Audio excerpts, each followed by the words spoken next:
Good morning, good afternoon, good evening, wherever you are located on planet Earth. You know what this is. It is time for the pre-market post game with yours truly, Dex, the Algo Capitalist, aka the Vulcan, coming to you live from PulseWaveTrading.com, home of the world famous PulseWave price trigger reports that we place in your hand each and every trading day. Let's get right into it. It is Take Back Friday. And that means that we can expect, who knows, because the markets are broken, the economy is broken, politics is broken, everything is broken. Normally, if a market's been down all week, it will be up a little bit on Friday due to profit taking, or if it's been up all week, it'll be down a little bit due to profit taking. But in this crazy world, all bets are off, anything goes. It even was a time where I would not initiate new trades on a Friday.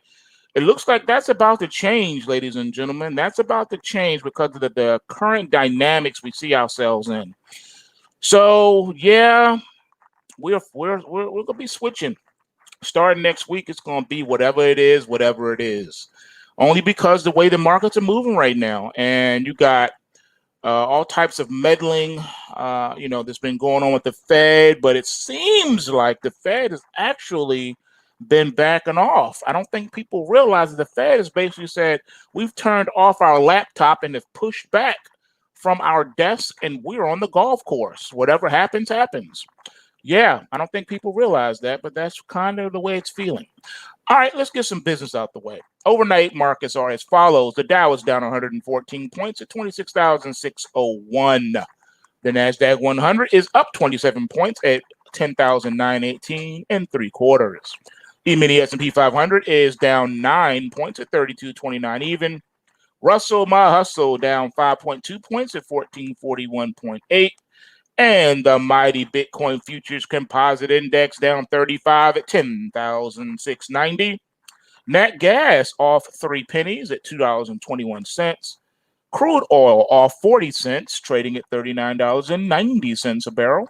Long bond is up 5/30 seconds, trading at 177 and 4/30 seconds. Gold futures down $13.90, trading at 1863 even. Silver down 33 cents, trading at 22.86. And we got the US dollar index up 23 at 94.58. The euro dollar off 35 pips at 116.51. Pound sterling off 18 at 127.28. Aussie off 14 at 70.38. Canadian dollar up 17 at 133.79. Euro yen down 22 pips at 122.75. Dollar yen up 3 pips at 105.46. And the Kiwi is up 13 pips at 65.59. We got soybeans staying above the $10 mark. Right now we're at $10.01, and that's up 1. And we got corn up 1 3/4 at 3.65 1/4, and wheat down 3 3/4 at 5.46 even. All right, so that's a nice little snapshot of what's going on in your overnight markets. Now let's take a look at the overnight news regarding your markets. Drum roll, please. What up, Dargill in the live chat? Everybody go ahead and smash that like button for me. All right. Goldman Sachs says jet fuel demand will accelerate in 2021, driven by availability of a COVID-19 vaccine by the second quarter. In other words, let me break that down for you. They're saying the jet fuel demand will accelerate if we get a COVID vaccine next year. If not, then no demand. Because we already know that they're starting a second lockdown over in Europe. So where you going? Planes aren't leaving the ground, baby, when you go into a lockdown. Let's see what else we got. Secretive data miner Plantar could fetch a $22 billion price tag and its market debut next week. The controversial company is choosing to bypass traditional IPO route and opt for a direct listing instead. London is closing in on New York's rankings as the world's #1 financial center. This survey says the Global Financial Center Index 28 shows London lags behind New York as the world's biggest financial center by 4 ratings. it will probably overtake the U.S. at some point in the near future. Wall Street expert breaks down his picks for the best 6 stocks to own for a second coronavirus wave, in addition to the Fangmings, however you want to say that, because now it's Facebook, Apple, Amazon, Netflix, Microsoft, and Google. Investors now have a data point they can use to position themselves if confronted with a second lockdown, blah, blah, blah. Let's see here. Europe is heading back into lockdown, but when travel resumes, these are the 3 European airline stocks to own, according to Morgan Stanley. What else we got? Oh, my man, Art Cashin. All right. Wall Street trading legend Art Cashin says the market is in a wash and rent cycle driven by investors chasing trends. The UBS floor director said the market has its own internal momentum, and that's left investors frustrated. Yeah, Art Cashin is the man. He knows what he's talking about. He is one of the only people worth listening to over at CNBC. Him and Rick Santelli, that's about it. If you're going to watch CNBC, you just want to hear Art Cashin talk, and you want to hear Rick Santelli. That's about it. Art Cashin, I remember his famous joint back during the financial crisis in 2008, and he actually predicted the turning point in the market ahead of that happening. He did it like a day or two, or maybe a couple before, and he explained the acceleration point, and that's exactly what happened, just as he predicted on the day he predicted, and it happened, and he was the man. So Art Cashin, he knows what he's talking about. Never met him in person, but pretty cool dude. Him and Rick Santelli. Art is in New York. Rick Santelli is in Chicago over at the CME, Chicago Mercantile Exchange, one of my favorite exchanges in the world because of the E-mini S&P 500 and Globex. All right, what else we got here? Global stocks are mostly down. Germany's DAX fell 1.7%. Britain's FTSE 100 fell 0.6%. And the Euro Stoxx 50 fell 1.6%. In Asia, China's Shanghai Composite fell 0.1%. Hong Kong's Hang Seng fell 0.3%. And Japan's Nikkei rose 0.5%. Yeah, it is pretty much mixed across the board here. Very muted trading session. Here in the U.S., we're around 0.5% as far as falling. On the data docket, we got the Federal Reserve's Bank of New York President John Williams speech. We got the Baker Hughes U.S. oil rig count, and the CFTC gold net positions are due. Quick notation on these. Okay, so it's not a big market moving event, but it could have some type of ripple effects when the Federal Reserve Bank of New York President John Williams speaks.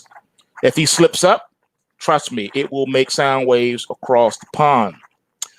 The Baker Hughes U.S. oil rig count is also a possibility to move the oil right now, the crude oil futures. It could move based on that, depending on if there's any surprises.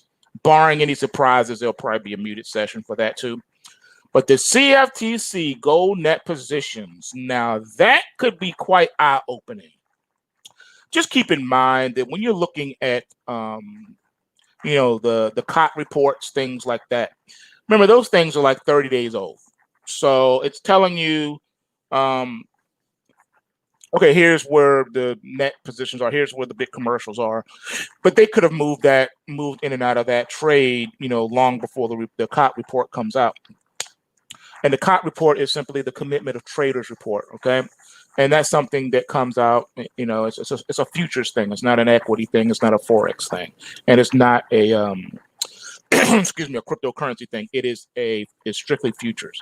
So this gold net positions is just going to reveal that you got a lot of big players out there with short positions, and I don't think that's going to change anytime soon. So yeah, just something to think about going forward. All right, so we do got a couple of things to talk about. Let's start here with the U.S. durable goods orders, which disappointed in August as the recovery is stalling. Some would argue that there's been no recovery at all if you ask the average unemployed man on the street. All right.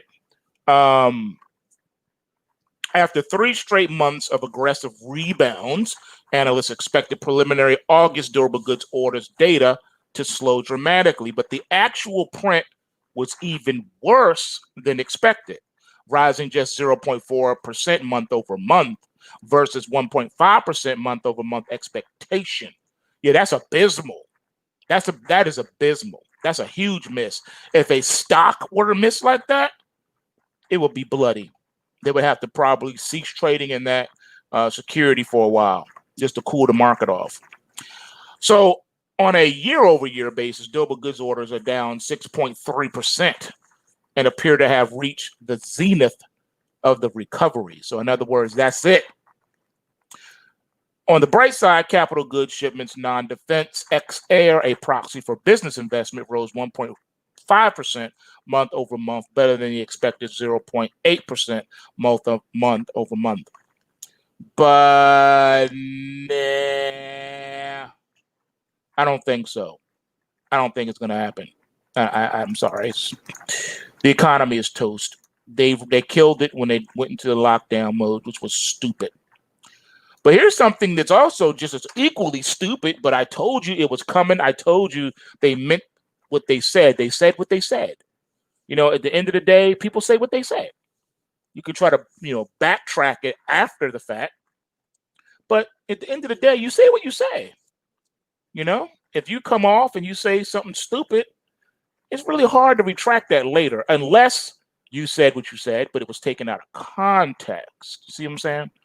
So let's take a look at this. So universal basic income. All right. It's not going away. The idea is not going away. You can even argue that it is gaining traction and that they already did the experiment when they gave everybody that extra $600 on the unemployment check. That was money you didn't earn. So what do you call it? It's a form of basic universal income, baby. When them stimulus checks go out, money you didn't earn, what do you call that? Universal basic income, baby. It's been already tested around the world. And guess what they're finding? It actually works. So what if everyone received monthly payments to make life just a little bit easier and encourage greater economic activity, i.e., what if they gave everybody enough money to go and buy the brand new Xbox or PlayStation?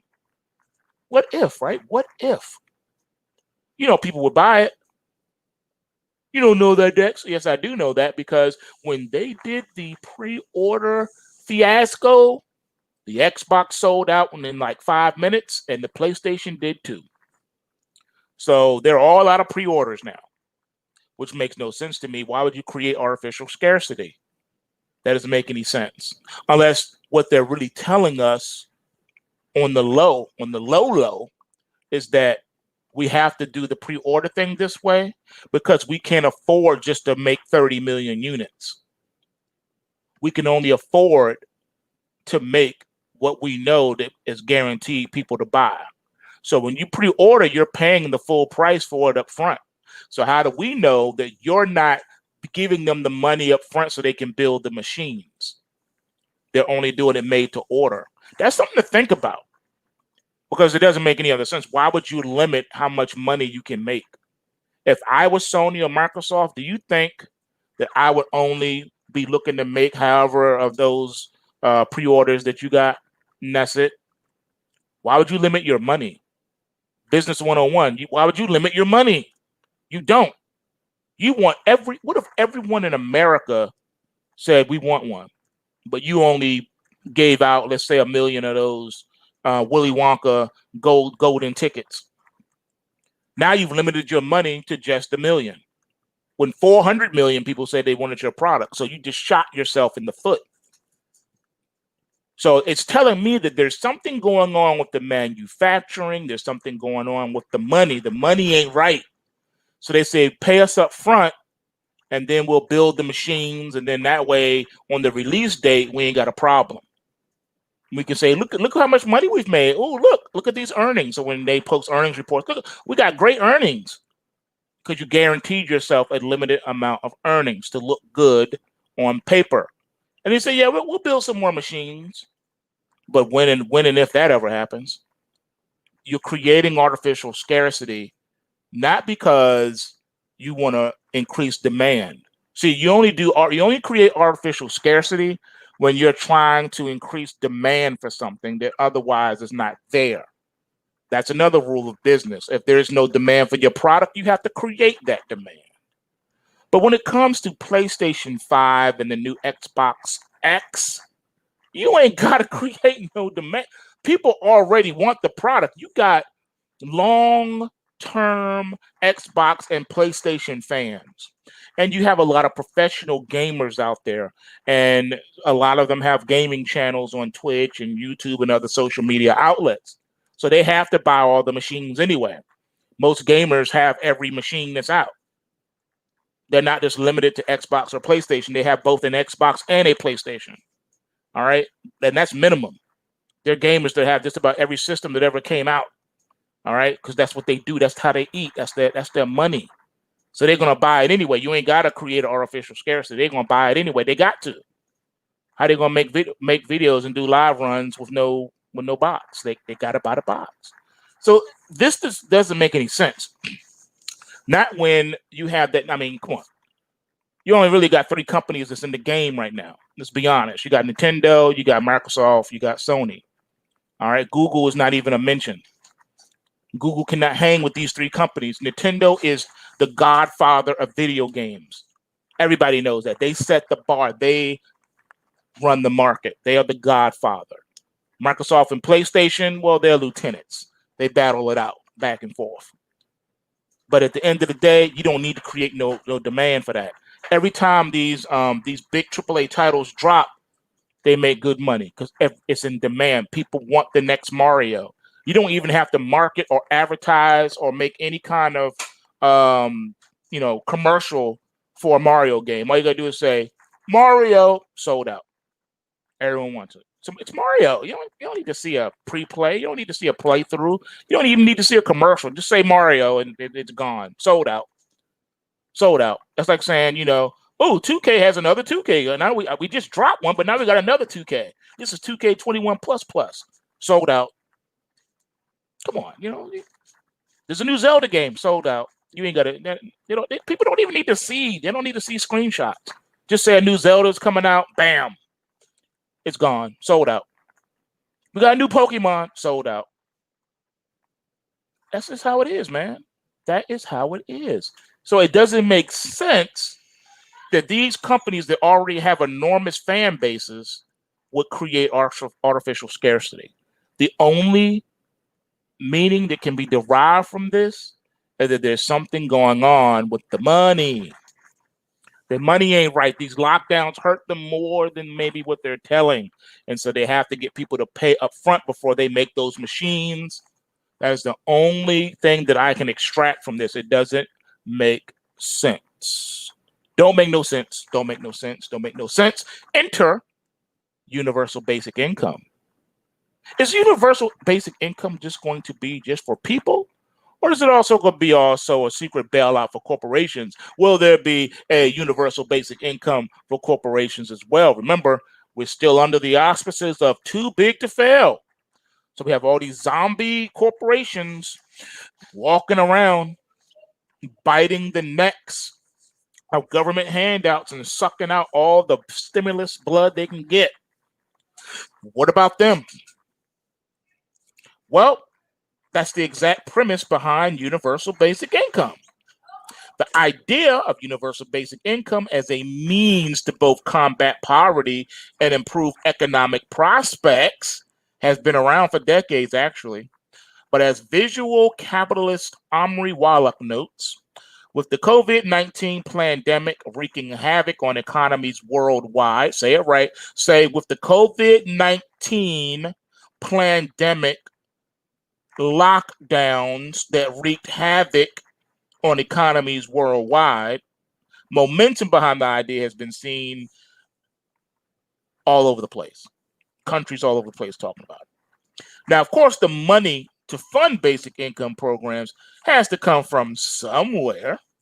So universal basic income relies heavily on government budgets or direct funding to cover the regular payments. Now, as policymakers examine this trade-off between government spending and the potential benefits, there's a growing pool of data to draw inference from.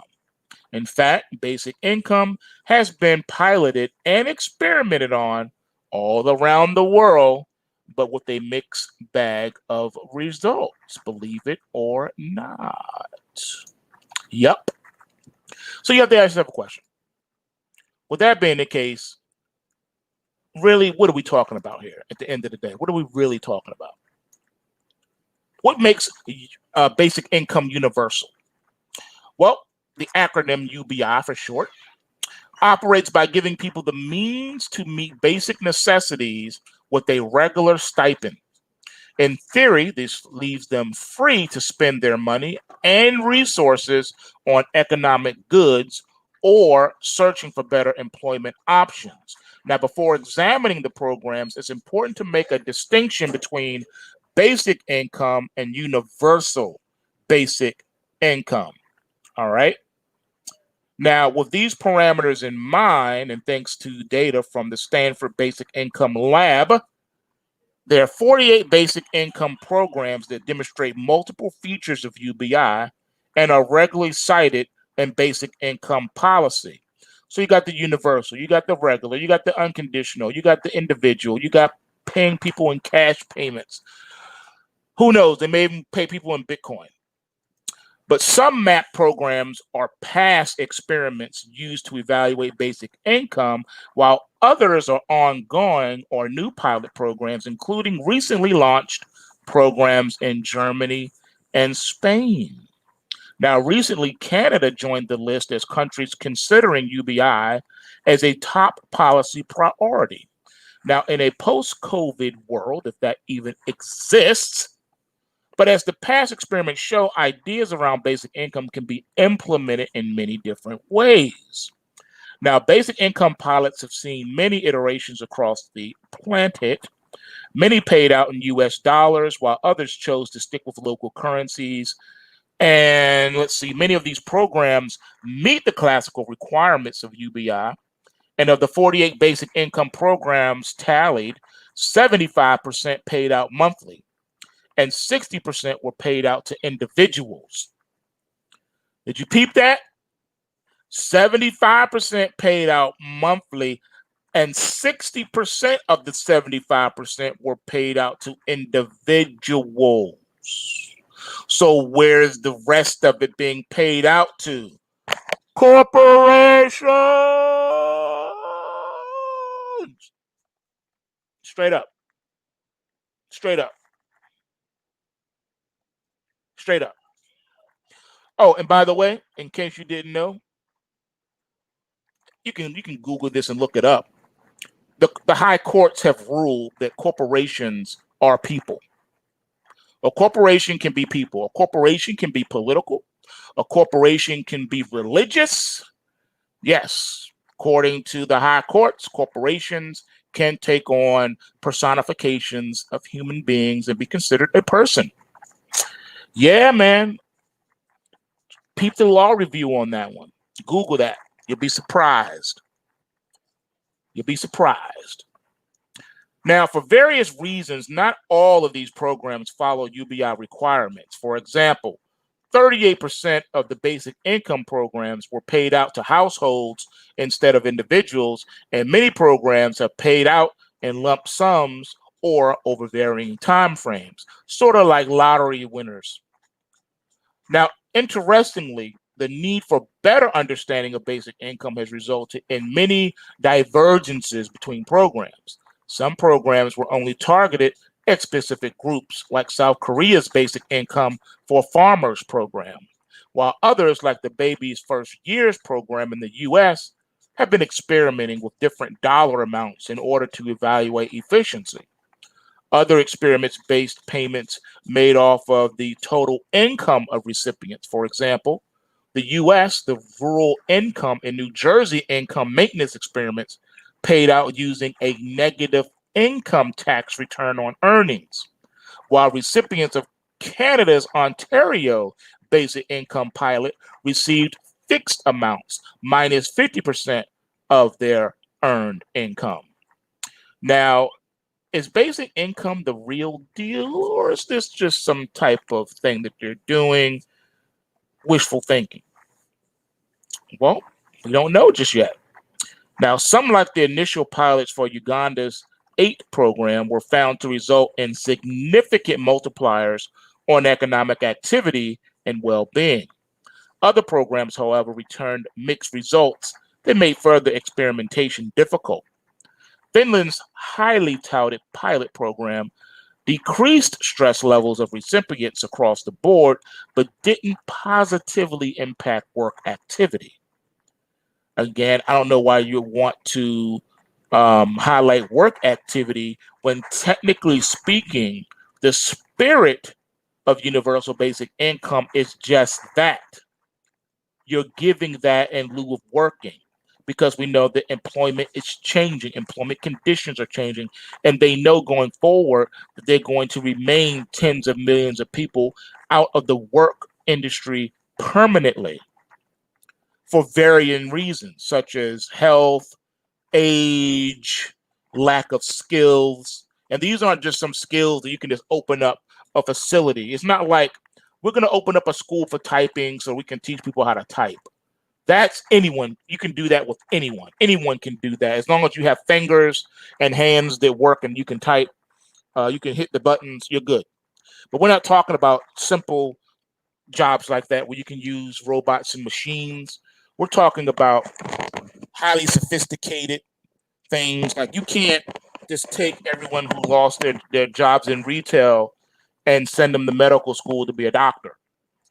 It's just too technical. We're living in a very drastic situation that is all tech driven. That's why the Nasdaq has been the leader in the bull market because it's all about technology. It's all about artificial intelligence. You have to be able to code and program and not just basic stuff. You got to be able to do all types of sophisticated things. You got to learn all these languages. You got to learn everything, Python and C+, C++, and on and on and on and on and on. Java, you got to know how to do all that stuff. And then you have to be able to build and add. It's a lot, man. And you just can't, the average man on the street is just not built that way. They don't have that. They can barely turn on their cell phone. So the biggest difficulty has been in keeping programs going, not to mention securing the funding for these programs. Now, Ontario's 3-year projects were prematurely canceled in 2018 before they could be completed and accessed. And the next stages of Finland's program pretty much in limbo at this point. Now, here in the US, startup incubator Y Combinator has been planning a $60 million basic income study program, but can't proceed until funding is secured. So again, nice, bright idea, but only thing missing is the 60 million. See what I'm saying? Now, here's what the future of the UBI is looking like going forward. Now, in light of the whole COVID-19, basic income is once again taking center stage, but many countries have already implemented payment schemes or boosted unemployment benefits in reaction to the pandemic. Now, countries like Spain have used that momentum to launch fully fledged basic income pilots. Now, it's too early to tell if UBI will live up to the expectations or if the idea will fizzle out. But as new experiments and policy programs take shape, a growing amount of data will become available for policymakers to evaluate. I'm telling you firsthand right now, they're not going to have a choice. Because what do you do with all the tens of millions of people that are out of work and cannot return to the workforce? Now, according to the IMF, more proof and evidence that they know that this is where we're going. The IMF has even spoken out and said that the global recovery could take years just to return to 2019 levels. Now let's break that down. What do you mean just to return to 2019 levels? Remember, in 2019, it was already revealed that the global economy was in trouble. There were mad problems. All right, that's not something that's talked about. Before the COVID came into being, the countries were already in trouble. Some have even argued that COVID was produced in order to mask what's happening in the economies. Some have argued that the result of the lockdown, the destroying of the economies, was analogous to putting a pillow over the face of the dying patient, putting them out of their misery. The patient was already going to die, and they just hasted that situation. They hastened it along with the pillow. So COVID is the pillow. Patient was already dying, folks. Had there been no COVID, it would have been even worse because they wouldn't have any way to mask it. They wouldn't have any way to spin it. Yeah, straight up. Straight up. Hey, yo, look, I see you in the live chat. You say you've been in the Aussie New Zealand joint. You've been short since the 21st and have caught 4 legs down. Go PulseWave. Yeah, that's what I'm talking about, man. Ride them PulseWaves. Do what you gotta do, man. Do what you gotta do. Sorry. So I got another question. James says, "Will hotel industry survive this coming winter?" That's a good question, my man. It depends on how strict they're gonna get with these lockdown parameters. You know what I'm saying? Because they're talking about if they don't lock down again here in the United States, that they may put add some restrictions. So any way you put it, man, the hotel industry has already been hurting. I can speak a little bit authoritatively on that subject, being that I have a dear family member that is working in the hotel industry. And I'll give you an idea of how bad the hotel industry is. And we're talking in a hot spot, a tourist spot where they're almost always filled to capacity. You can't even get a room. All right. I want you to hear me, and hear me good. Think of the average hotel with, let's say, 150 rooms. All right. And that's a small little hotel. All right. I'm not even talking about the real big ones, the big resorts with 200-300 rooms. I'm talking about just a little average. You got 150 rooms. Guess what their average capacity has been since January of this year up to now in September? Ask me. I dare you. You ready? Their average when they were lucky was 6. Let that sink in for a minute. 6. I didn't say 6%. I said 6. 6 guests. There have been many a night where they were running 1 or 2 guests tops. It has gotten so bad that they've had to fire more than half their staff. Literally. And in some cases, a majority of the staff, with maybe 5 people still on, sometimes less. And this is just one hotel. There are many more just like it. The hotel industry is in trouble. They're in a lot of trouble. And a lot of it is not just the restrictions, because a lot of the restrictions have been relaxed and lifted in various areas, but it's the mentality. If 50 plus million people are still out of work, all of those conventions and things of that nature, that's not happening. People traveling for work and business, not happening. Because remember, you still can't congregate in large spaces, a lot of people in closed-in spaces. All right, so it's hurting, man. The hotel industry is hurting. Don't let no one lie to you and tell you any different. I'm here to tell you. 150 room buildings with 2 people. If you're lucky, there have been weeks where they had no guests. You can't make this stuff up. I'm telling you what was told to me. That's all I can do. I can only tell you what was told to me by people who actually work in these hotels. It's horrendous. I don't know if a lot of them will make it or not. Look at your average mall. I told you the malls look like skeletons. You're lucky if you find 10 businesses in there. The whole mall is shut down. What are you going to do?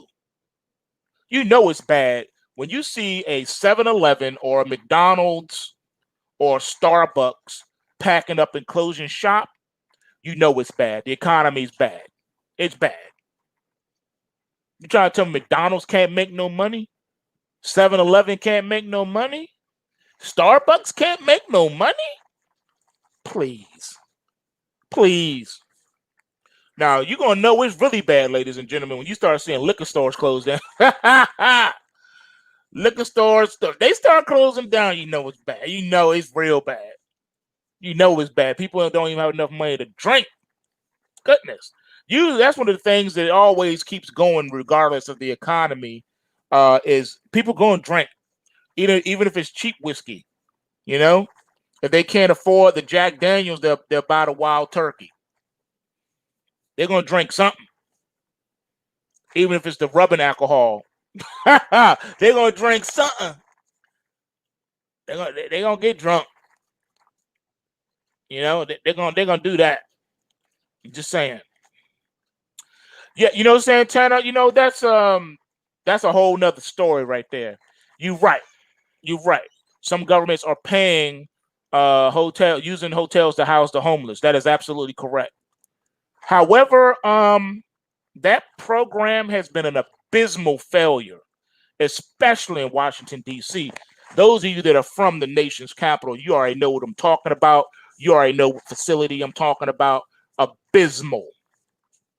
That right there has not worked.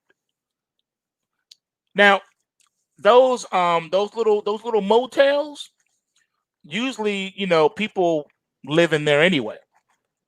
Those little cheap motels, yeah, people live there anyway because it's the same cost as a apartment in the hood, so they just choose to stay there. Same kind of thing. But yeah, man. So here's the only industries that are going to be foolproof right now, and in a situation like this. The lottery is going to be all right because people are going to always buy lottery tickets, probably buy even more now. So lottery tickets will continue to go forward. Alcohol is going to continue to go forward. Tobacco is going to continue to go forward. And firearms. I didn't even mean it like that. But yeah, alcohol, tobacco, and firearms. Those are not going to miss a beat.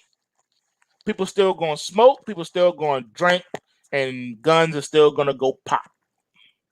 So that's going to keep it. That's going to keep pushing. And of course, prostitution. That's not going to stop either. And now because we high tech, we got various forms of prostitution. It's not just the woman on the street corner no more. You got websites. You got high price call girls, and then also you got fans only pages now. That's a form of prostitution too. You got fans only pages. Your favorite female celebrity or whatever, you pay them whatever a month, and you know they'll strip for you and do all types of things. Fans only pages. Now, you don't hear them complaining saying they ain't making no money. So porn/prostitution, alcohol, tobacco, and firearms. Those industries will be booming, and of course, gambling. I put the lottery under the gambling headline. So yeah, so gambling, alcohol, tobacco, firearms, porn/prostitution. Those industries are going to see a big boom because people are going to want to get out of their reality and go somewhere temporarily for relief. So that is what it is. That is where we are, and that is where we are headed and already heading, ladies and gentlemen. But it doesn't stop there. It gets crazier and crazier and crazier. Just when you thought. You ready for this? Wisconsin. What's going on, man, in Wisconsin? Huh? What's going on with y'all? Wisconsin authorities investigate absentee ballots found in a ditch as FBI probes discarded pro-Trump ballots in Pennsylvania. I told you can't make this stuff up, man. I warned y'all about this days ago. What did I gave you the plan. I told you what the plan was for this November. I talk, people don't believe me, then it comes out in the mainstream media, and there you go. I told y'all what the plan was. I told you that you're going to see Trump win the general election. People who go to the physical voting locations, he's going to win that. And then after the election is over,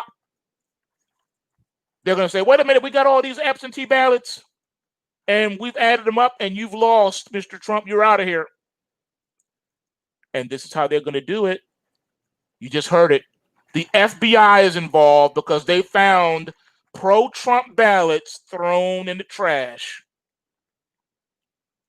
They're going to make sure, that's why they wanted these paper ballots, so they could manipulate the election. The same thing that the Democrats have been accusing Republicans for doing, now they're doing it. Eye for an eye, huh? Crazy, man. Crazy. Nah, James, I don't mean the casino going to be popping. That's not what I meant. I put it under I put gambling under, that's a category. I didn't say casinos.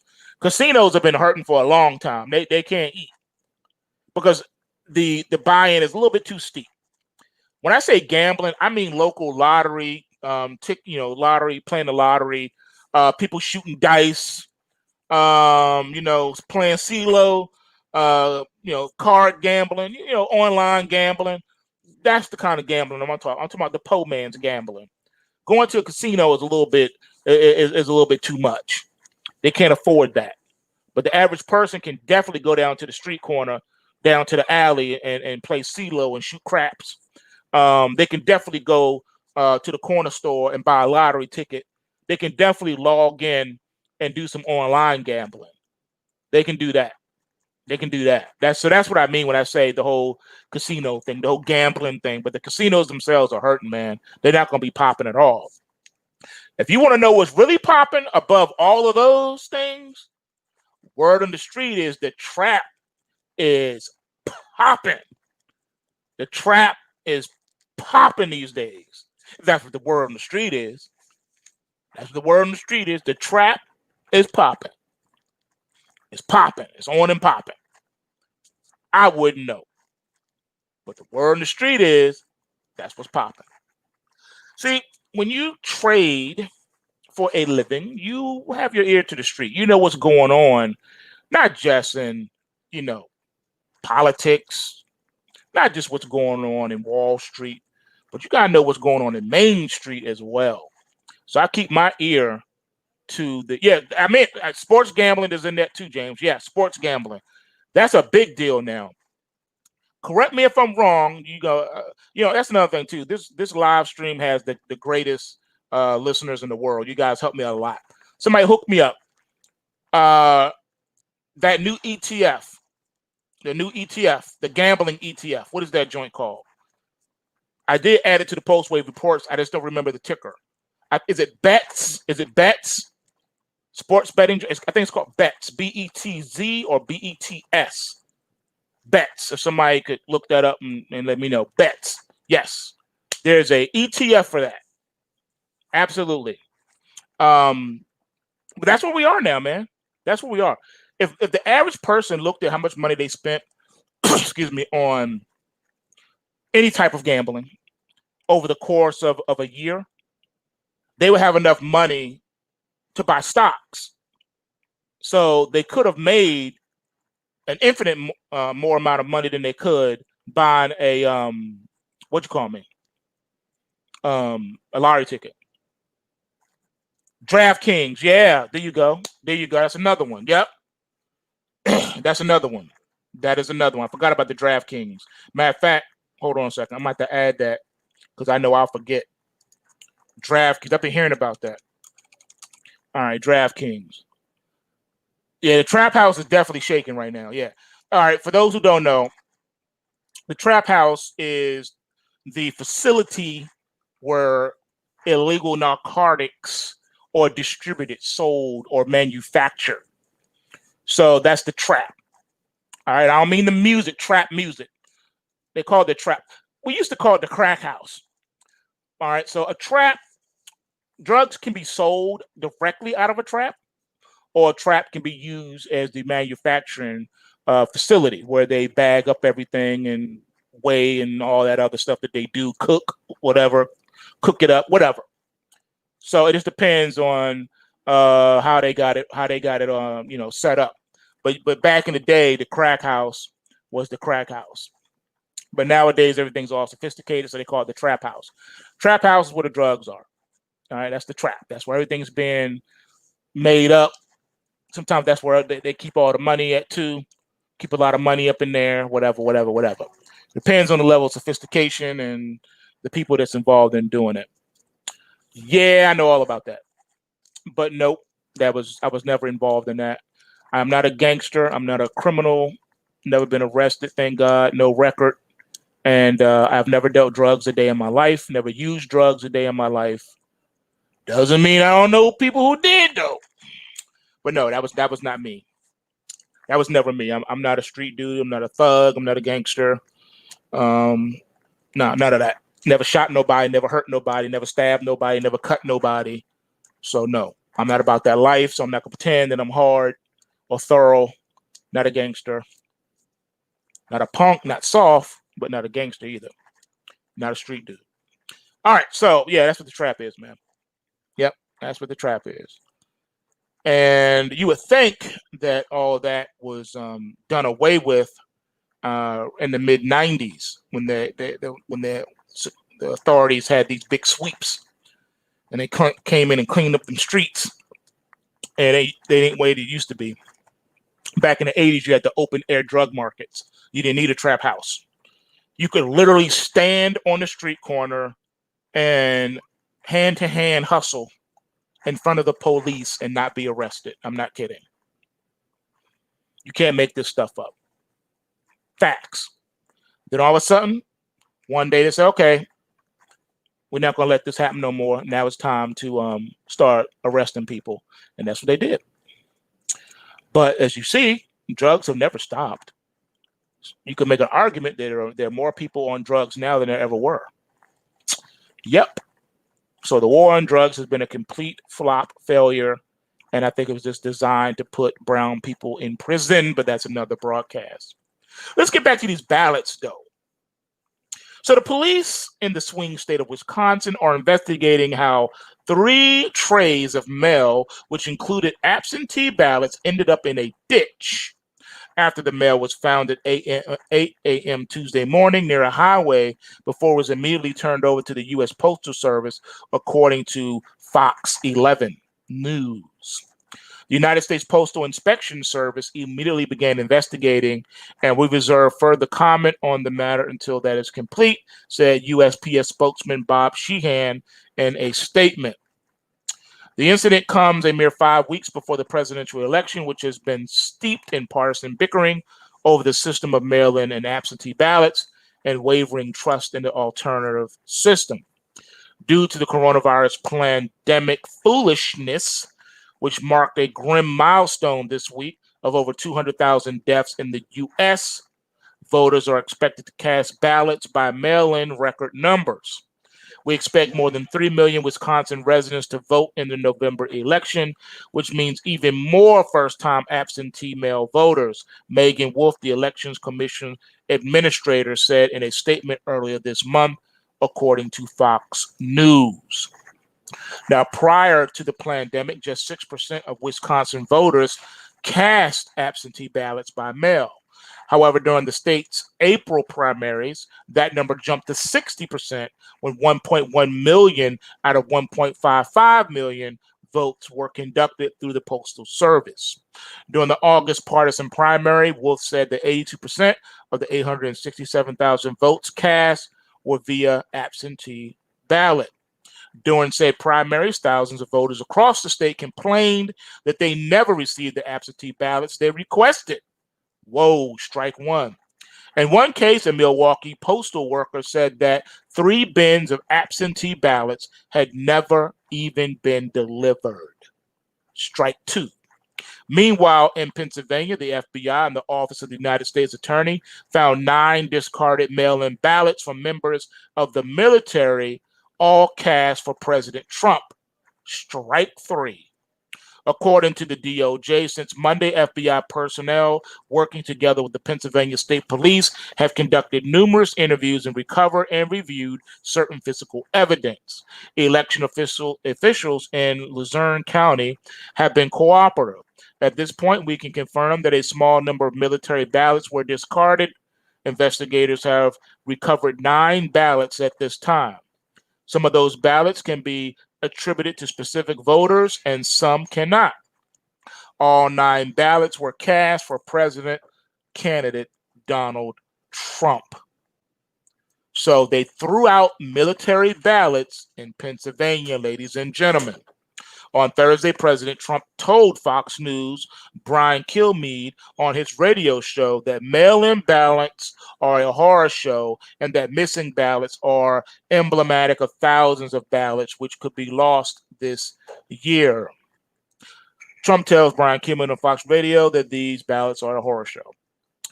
All right, ladies and gentlemen, now we need to really have a conversation. Let me explain to you what's happening and how it's going to play out in the media. You ready? All right. Let's be clear. Let's be clear. American citizens have been propagandized since birth. The failure of our government school system is shocking. The failure of our universities is also astonishing. Instead of teaching young people how to think critically and independently, oh no, they shun that.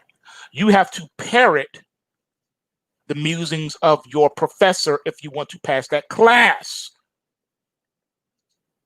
It's set up for you to parrot, not think or argue or disagree with. That is frowned upon.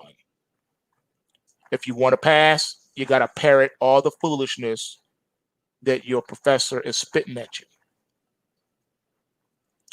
What is the outcome of this? You have American citizens who have been ultranized, propagandized, brainwashed to such an extent that bickering governmental bodies don't even have to lift a finger. Back in the old days, the Democratic campaign would just pay certain people in different specific locations to do their bidding. Not anymore. You don't have to do that anymore now.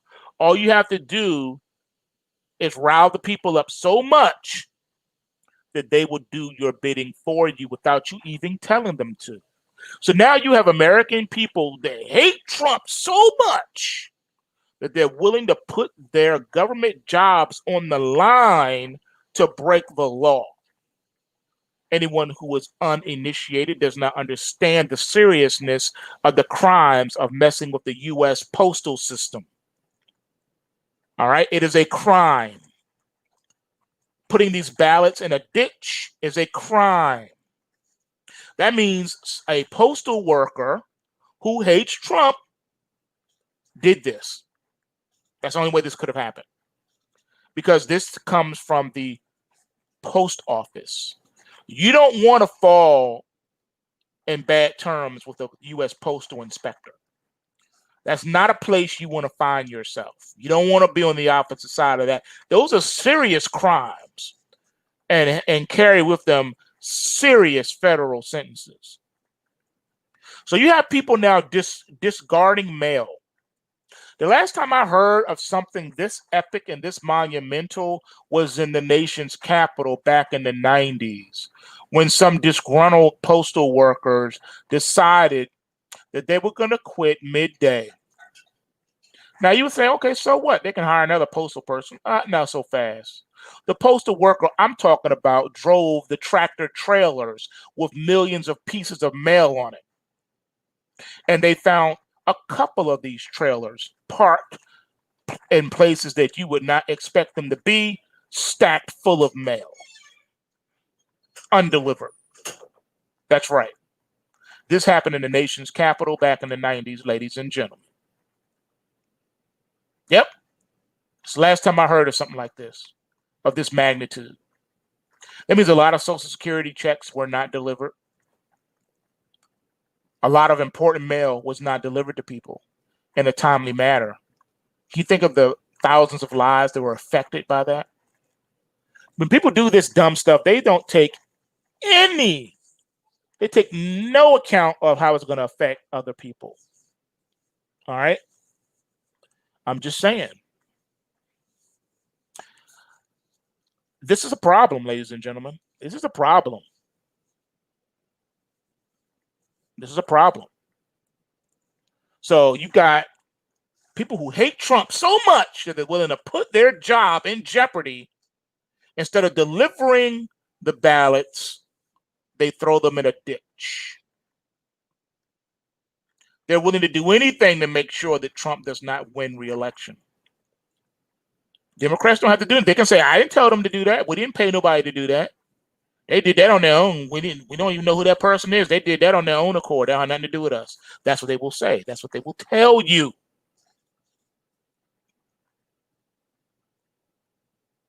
Just saying.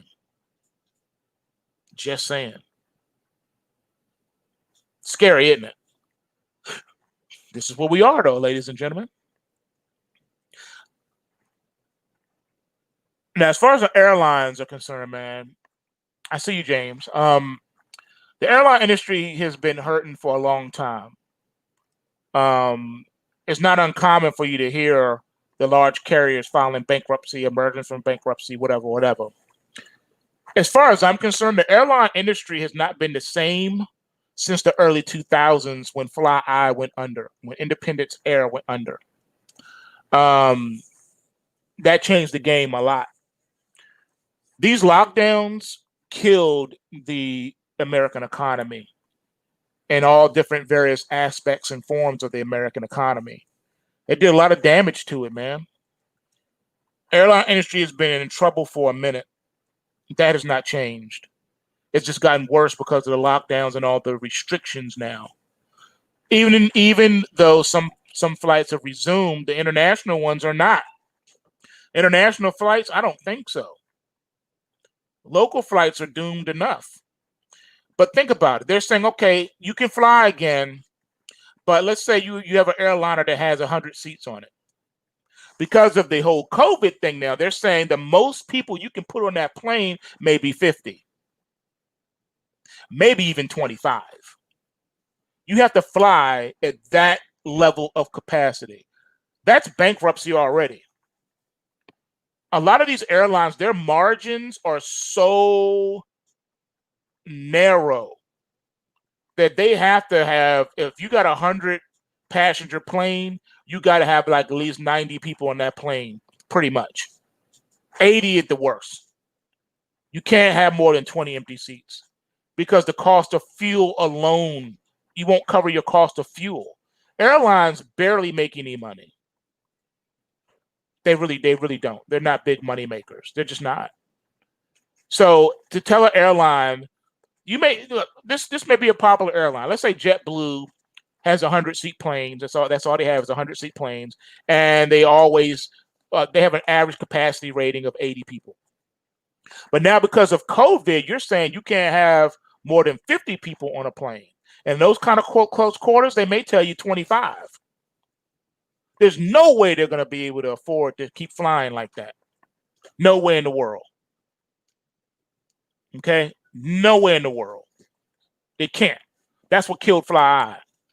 They used to have their planes, booked to capacity. And then all of a sudden, they wasn't. And one of the things that killed Fly, it wasn't just that they didn't lock in their fuel costs, and so they had the float rate, and crude oil went to $150 a barrel. But you also had on the back of that, that's when JetBlue came out and just killed them because their planes were nicer. They had the DVD in the headrest. They had the comfortable headphones. The seats reclined like crazy. Fly Eye was basically like the McDonald's of flying. Cheap burgers, don't taste all that good, but for some odd reason, you can't stop eating them, and they're cheap enough. All right. So yeah, the airline industry's been hurting for a minute, my man. Been hurting for a minute. Been hurting for a minute. It's just something to think about. Now, like I said, the whole thing has been jacked up. You know, it's the same thing. I think the lockdowns did so much damage that we're not going to know the full extent of the damage probably for years because you hurt the entire economy, not just a segment of the economy. It would be different if you said, okay, the toy manufacturer who makes the most in-demand doll caught on fire and burnt to the ground. You would say, man, that's so sad. I feel sorry for that, man. That doll was really great. There's never been a doll like it. Man, that's sad. But I'm glad they got insurance, you know. Okay, you cry for that one little industry, that one little company. But no, that's not what happened here. We have the entire economy ground to a halt. So people don't understand how bad this is and how bad it's going to get. And the sad part is that we're not even done with all the layoffs yet. We're not even done. The layoffs are coming, ladies and gentlemen. You better believe it. That's the only way that these companies will even have a hope or a prayer to stay in business because their industry has been so wrecked. And you can't bail out everybody. Notice how the big Fortune 500 and too big to fail companies have got bailouts or been granted, Title 11 bankruptcy, restructuring, whatever. But the mom and pop, they're not getting no break. They're going away. And that brings jobs with it. That one little mom and pop shop may have had 20 employees. Now they got to let them go. That's 20 more people going into the head count of unemployment. This is just getting really ridiculous. Really ridiculous. All right. So just remember, folks, no one's coming to save you. Okay. All right. And now that Antifa and Black Lives Matter are being allowed to operate in the United States with reckless abandon, should tell you something. They're allowing this to happen on their watch, and they're not doing anything about it to stop it because this is what they want. How many times have we heard the interview now? The creators of the Black Lives Matter movement. We are trained Marxists.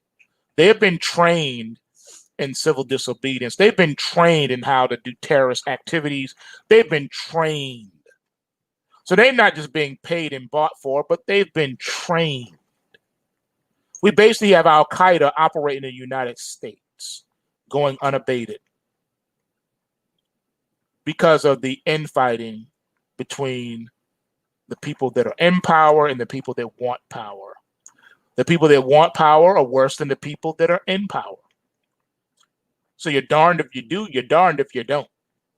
One thing is for certain, though, you may be in the frying pan right now and cooking, but if the new people have their way, you're going to jump out of the frying pan and go directly into the fire. It's not going to be better. It's going to be a whole lot worse. All right? Just saying.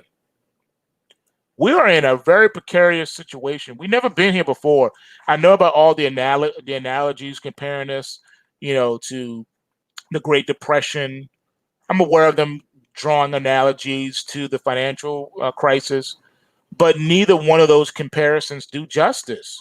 All of our numbers, all of our economic numbers right now are worse than 2007, 2008, 2009, 2019, all combined. And throw in World War II and the Great Depression. Throw that in there too. We've already exceeded that by hundreds of percentage points.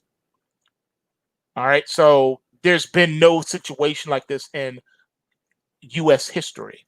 This is the worst economic Armageddon in U.S. history.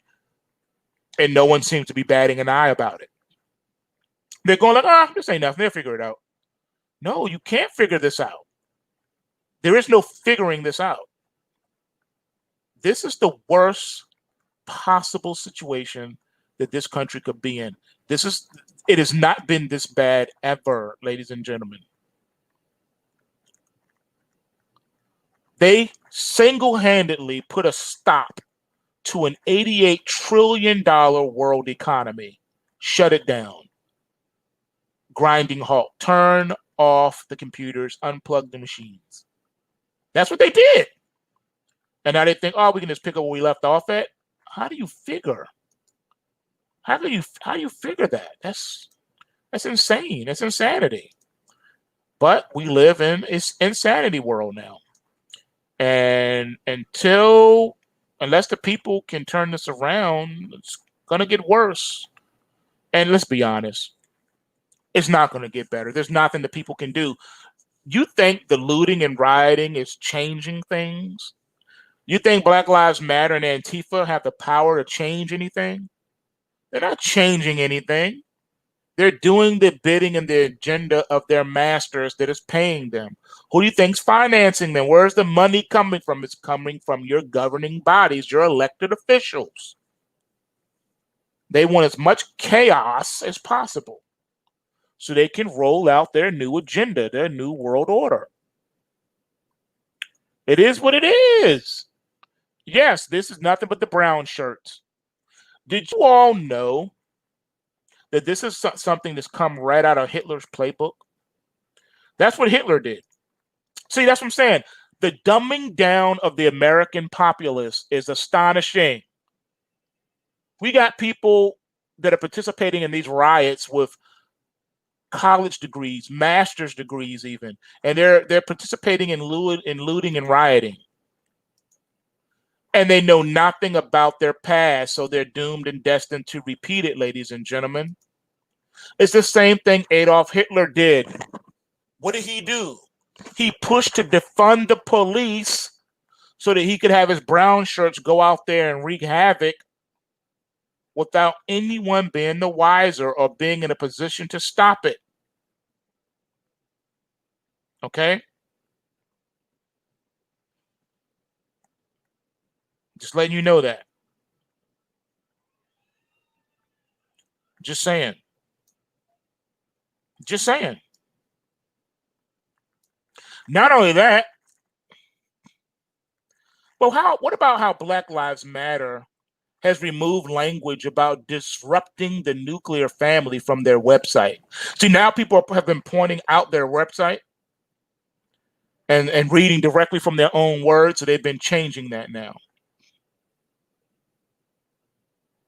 And there's nothing wrong with the nuclear patriarchal family structure, ladies and gentlemen. Despite what they're telling you, there's nothing wrong with it. These individuals think they're so full of knowledge and they know nothing. Knowledge is nothing without wisdom, ladies and gentlemen. You know what knowledge really is? I'll tell you. Knowledge is knowing a tomato is a fruit and not a vegetable. Wisdom is knowing not to include it in a fruit salad. There you go. There's a difference between knowledge and wisdom. Just like I explained to you guys earlier, that there's a difference between truth and facts. They're not always mutually exclusive. They do not always stand on the same parameters. They just don't. They just don't. But this is what we're going down the same path, ladies and gentlemen. Defund the police so you can bring in the brown shirts. People really think they're going to get some justice. You ain't getting no justice. You ain't getting no justice. You think police are killing you now? Wait till the brown shirts hit the streets with their blue helmets and blue uniforms. You ain't seen nothing yet, but you about to, though. They're lining you guys up, man. And yeah, this is Fahrenheit 451, Brave New World 1984. All of those things rolled into one, because Fahrenheit 451 represents the book burning, but it's more than just book burning. It's the building the walls around knowledge. It's keeping you from knowledge and wisdom and understanding, keeping you from facts, keeping you from truth. People who don't know their history are destined to repeat it. You're doomed to repeat it. That's what's happening right now. Let's defund the police. And it's not the police fault, and it's not the people's fault. To be honest with you, this has been a conspiracy in the making going back decades. I told you, they started relaxing the standards. They started hiring certain personality types to become police officers on purpose. They wanted the nut. They wanted to put a firearm and some power and a badge in the hand of the nut. They knew he was going to nut up. They knew he was going to start shooting people. They knew that when he got back from the war in Iraq, he was struggling with PTSD. That's what they wanted. They knew so-and-so was a white supremacist. They wanted him on the force. Absolutely. That's what they wanted, because they wanted the people to become outraged. They wanted to create outrage. They wanted to create this situation. They can't make you do it without giving you a reason to want to do it. So what do? They keep televising to you every day. Every time there's a police shooting, whether it be a good shooting or whether it be a bad shooting, anything that's a shooting makes the news. Police shot another person, another black man. Go figure. Outrage. Doesn't matter that the black man shot first. It doesn't matter that the black man is a wanted murderer or a serial killer. Doesn't matter. They shot a black man. Doesn't matter that the black man is a serial rapist and he just finished raping your mother. They shot a black man. He's a hero. Really? None of that matters. Facts don't matter. Truth don't matter. It doesn't matter. They've given you a narrative and you have to follow it, or be canceled by the cancel culture, be ostracized. But that's what we're doing. That is what we're doing right now. That is what we're doing. And that's sad, because they're going to bring in the brown shirts. The blue helmets are coming, ladies and gentlemen. The UN is on its way. Don't worry about it. They're going to make everything okay for you. Who are you going to cry to then? When you federalize the police force, now what are you going to do? Who are you going to complain to now? Once the martial law is declared, you have no longer any rights or any semblance of rights. At least right now, you got the Constitution hanging on by a thread, by one fiber. But once they martial law you and suspend the U.S. Constitution and the Bill of Rights and bring in the National Defense Authorization Act, make that the new Constitution, then what are you going to do when you wake up into a tyrannical power gone mad? What are you going to do then when Caligula has taken the throne? What are you going to do when Attila the Hun has taken the throne? What are you going to do when Nero is sitting on the throne? What are you going to do when Bloody Mary is on the throne? What are you going to do when Ivan the Terrible is sitting on the throne? This is your new king. This is your new president. This is what you wanted. This is who you voted for. Watch what you ask for, because you just might get it. You just might get it. I'm just saying. Just saying.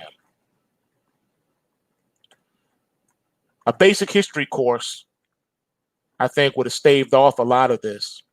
But we don't listen. When people talk, America has a problem with listening because they've been programmed not to. Going back to grade school. Remember, the cool kids were the dumb kids. The smart kids were the outcasts, the dweebs, the dorks, the nerds. You didn't want to listen to them. If you were smart, you were a nerd, you weren't popular, you weren't cool, you couldn't get a date. But if you were a degenerate, you was cool. You was cool. You the ladies' man now because you cool, because you're a degenerate. Well, that's what we are. Anything that sounds even remotely intelligent, people shut down as soon as you start talking, and they can't hear you. Okay? Just saying.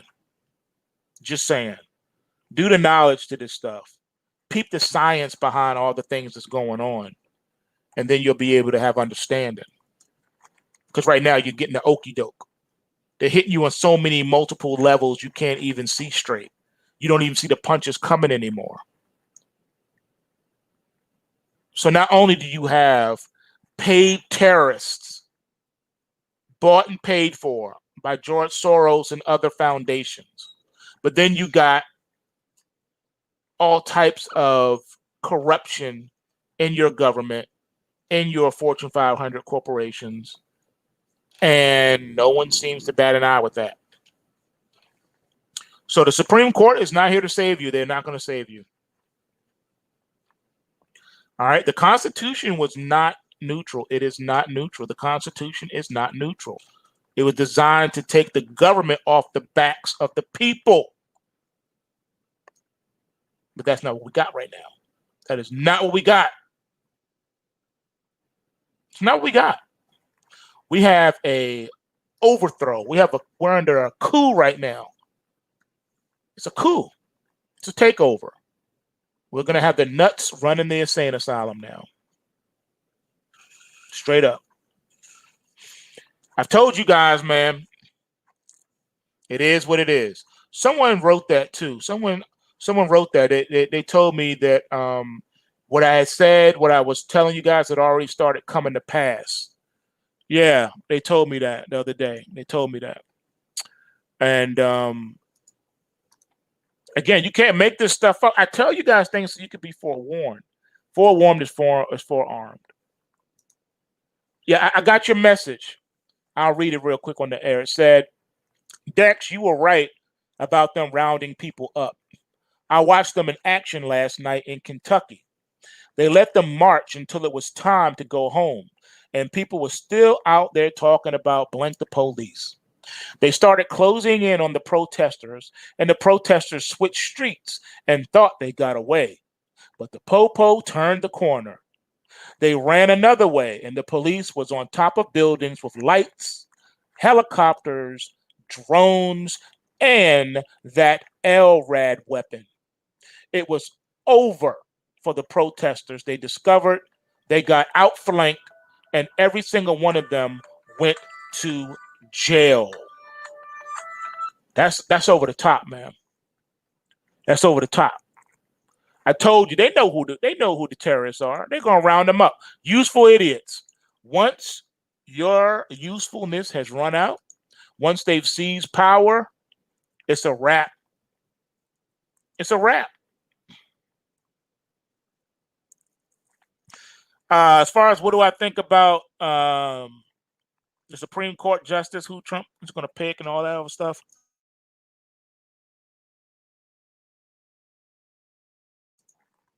I'll be honest. I don't think it matters. I don't think so.